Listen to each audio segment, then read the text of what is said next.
Comment s'est passée la journée d'hier au Salon du Livre de Montréal? Eh bien, pour le savoir, on va ouvrir un petit biscuit asiatique, un petit biscuit Wings. Que s'est-il passé au Salon du Livre? Et la réponse est: le moment est bienvenu d'explorer. Je trouve que ça va bien, ça décrit bien ce qui se passe ici. Alors, on va explorer ce qui s'est passé hier au Salon du Livre de Montréal. C'est le récap du jour.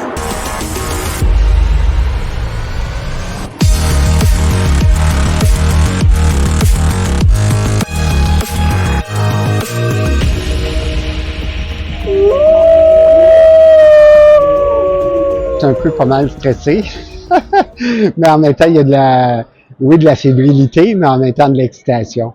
Tu sais, je trouve que c'est tellement un beau concept de pouvoir partager aux gens notre histoire au-delà des apparences de ce qu'on peut en croire au niveau de la santé mentale.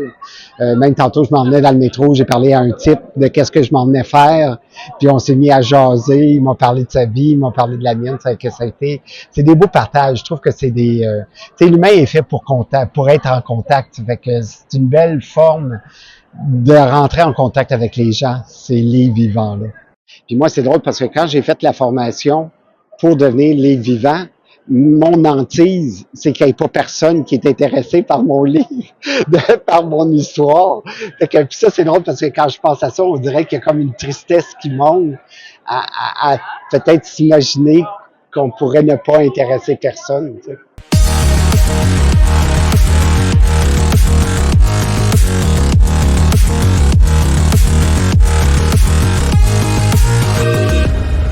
Je trouvais ça quand même bien, genre c'était comme une nouvelle approche genre de comment se faire genre raconter une histoire.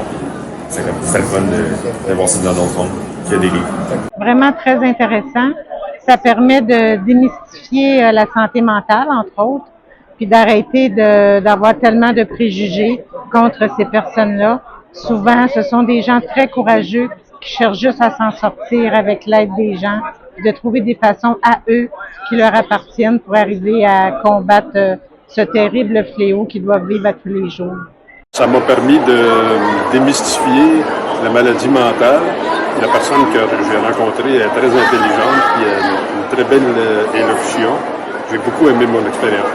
J'ai beaucoup aimé l'expérience. Ça a été un beau partage. Puis de connaître la personne, tout son parcours, c'est vraiment touchant. J'étais vraiment touchée pour que Marc-Alexandre nous livre autant tout son vécu depuis qu'il était petit, puis par où il est passé, les obstacles qu'il a eu dans sa vie, qu'il a su surmonter. C'est quand même assez incroyable. Là. Ça m'a beaucoup touchée, ça. Moi, je les encourage fortement, ne serait-ce justement que pour arrêter les tabous sur la santé mentale, puis d'arrêter souvent d'avoir peur de ces gens-là, de les stigmatiser. C'est une bonne façon de voir que ce sont des gens comme nous, puis que personne n'est à l'abri de problèmes de santé mentale, jamais. Ça peut arriver à n'importe qui, n'importe quand, n'importe quel âge. Fait que venez entendre ces gens-là qui ont beaucoup de courage de présenter leur vécu comme ça aussi, pour les gens qui viennent les entendre. J'ai bien aimé l'expérience, c'était agréable. J'ai jamais eu l'auteur lui-même qui me racontait son histoire, donc c'était particulier. Puis j'ai trouvé ça très intéressant, touchant, puis ça donne le goût d'en apprendre plus sur les gens comme lui en fait.